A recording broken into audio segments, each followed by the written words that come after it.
We're one big bear family.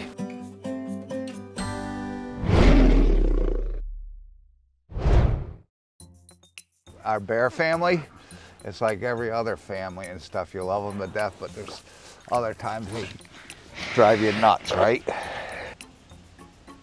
Jim and Susan run a center for orphaned wildlife in Otisville, New York.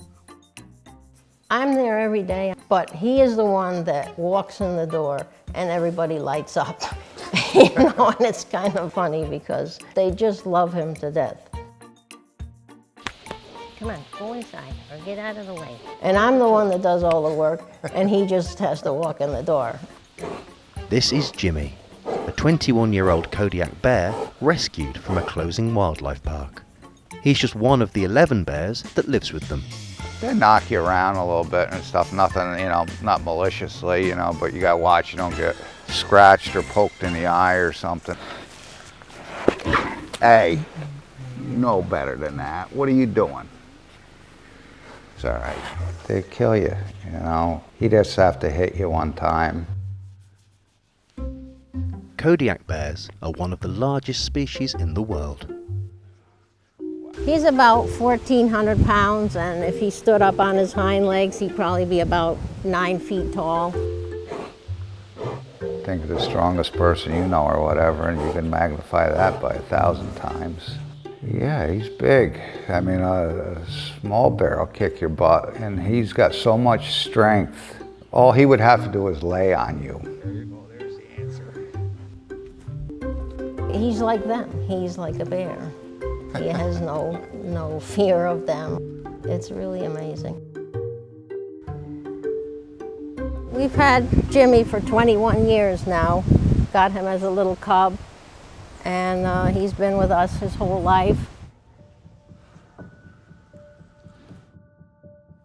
Taking care of bears throughout their lives means that Jim and Susan develop deep bonds with the animals. Exactly the same as like somebody was mourning their child.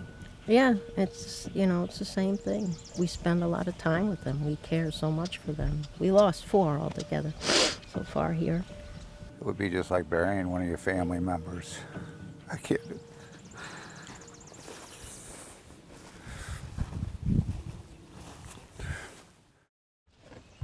Back at the center, it's lunchtime. In the wild, these bears need to eat up to 90 pounds of food every day. Everything from baby elks to spawning salmon, berries and plants. You guys ready to eat? And here, the bears enjoy a daily diet of meat, grains, breads, fruit and veg, with the occasional marshmallow treat. These bears, the ones in the wild, are always looking for food. They really don't want for anything other than attention.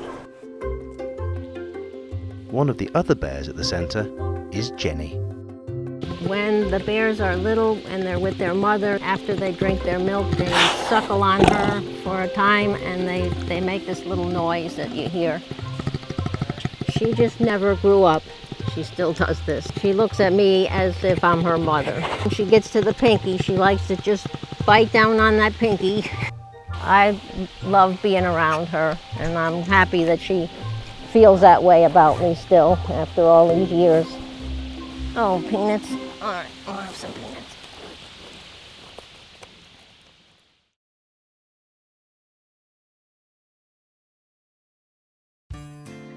It's all a wonderful thing to watch them grow up and to have them from very little and to make an impression on them. They're like your children. That's how much you love them. And they give a lot back to you too, you know, they love you just as much. Sometimes you take it for granted, but it is a special relationship. Yeah, the bears are everything to me. I would do anything for them. I spend all day with them every day. This is our life. We're one big bear family.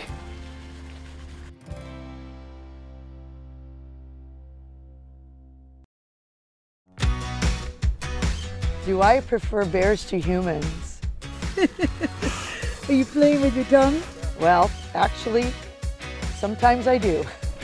Ah, beautiful.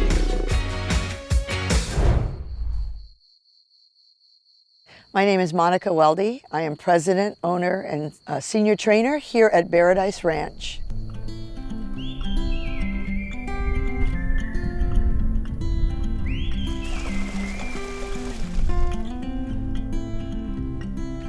My bears are part of my family. Right now we have 14 bears. Over the course of 91 years, some of our bears have been born in the family, some have been adopted. We're licensed to take in bears that need homes. So our oldest bears right now are 23 years old, and our youngest ones are 5.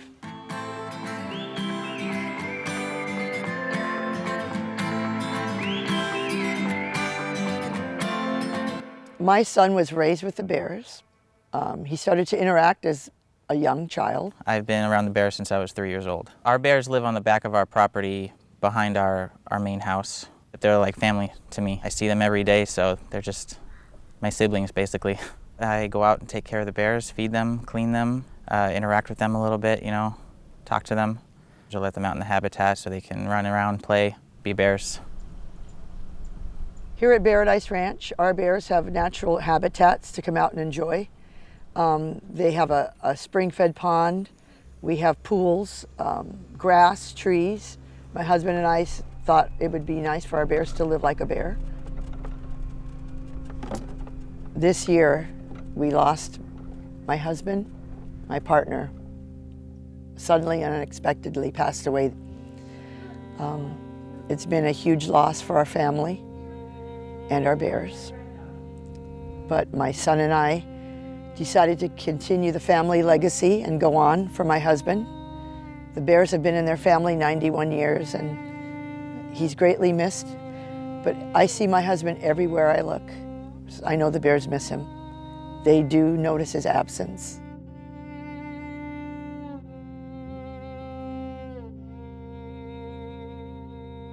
Well, my dad was my teacher, my best friend, he taught me everything I know.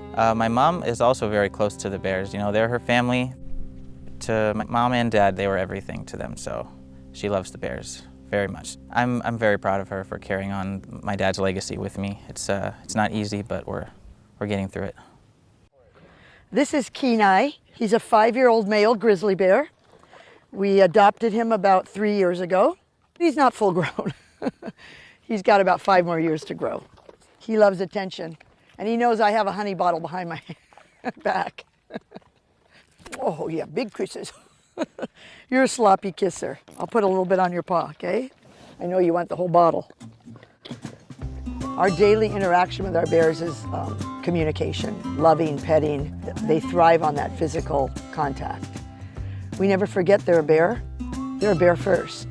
Even though we share our lives with them, we respect them for what they are. And we want them to live like a bear. So we built Bearadise Ranch. Sticky kiss. You got sticky kisses, Kenai. Sticky kisses. Good job. Good job. Right now I'm petting Lucy. Lucy and her sister Tootsie. These two are both 8 years old. Hi, Misha. Hi, Misha. That's one of Kenai's sisters. Misha is 5 years old. Good girl. Yeah, good girl. To us, they're very safe. They're not big on strangers, but which is understandable. We raised them, so to us, they're very, very sweet. Come on, Freddy boy. Good boy. This is Fred and Ginger. They're both 23 years old, European brown bears. We had both of their parents and their siblings, and when they were born, they fit in the palm of your hand. Fred weighs around 800 pounds, and Ginger is about 400 pounds.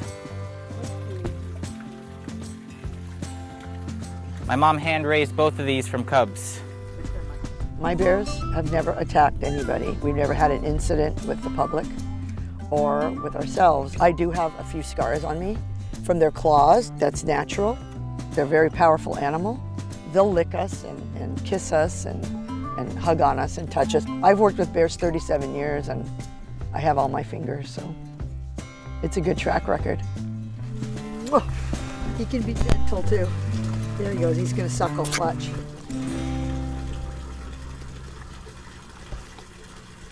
Are you playing with your tongue?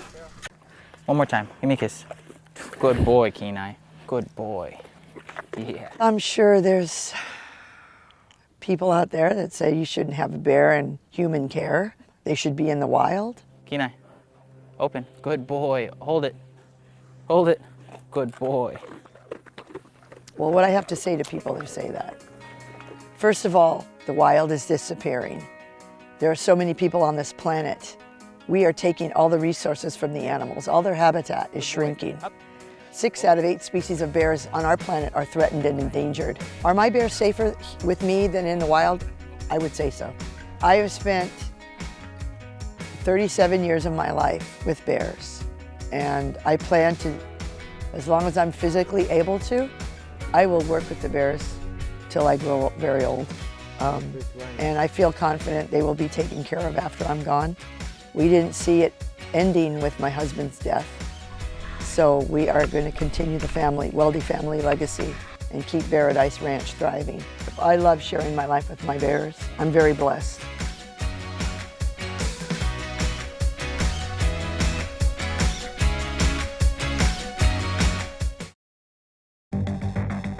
When you have bears, there's no vacation. These are wild animals. They are apex carnivores, and they rule the roost.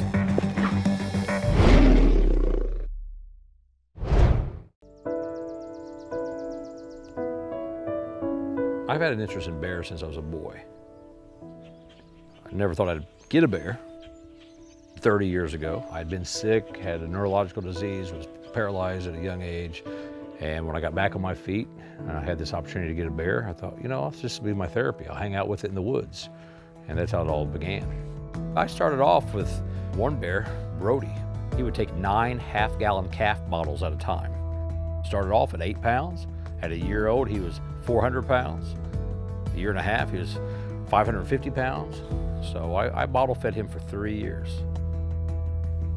When you raise a bear, you become the surrogate mother, and they won't leave your side. And they go through a lot of separation anxiety.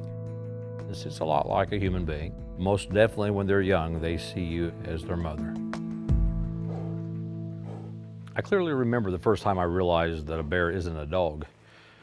It was a 60-pound bear cub. That may sound silly, but most people think that if they take a wild animal and they love it and they treat it just right, that somehow they will get it to surrender its natural instincts, and that'll never happen.